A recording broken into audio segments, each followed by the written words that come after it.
यकीनन 27 अक्टूबर 1947 का दिन रियासत की तारीख का स्याह तरीन दिन है। ये वो दिन है जिस दिन हिंदुस्तान की फ़ौज ने रियासत जम्मू व कश्मीर के लोगों की मर्ज़ी के ख़िलाफ़ नाजायज़ कब्ज़ा किया और इस कब्ज़े के ख़ात्मे के लिए इस वक्त तक कश्मीरी 6 लाख जानों की कुर्बानी दे चुके हैं।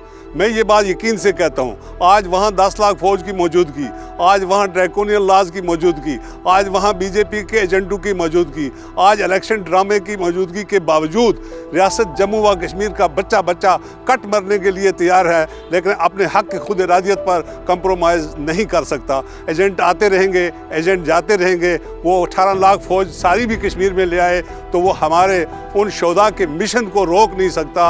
और मैं यकीन से कहता हूँ, ये हमारा जुज़्व ईमान है कि रियासत जम्मू व कश्मीर के लोग दुनिया में जहाँ भी हैं और पाकिस्तान बाइस्ते फ़रीक के और बाइस्ते वकील के अपना रोल अदा करता रहेगा। वो दिन ज़रूर आएगा जब रियासत जम्मू व कश्मीर में भी आज़ादी का सूरज तुलू होगा इंशाअल्लाह।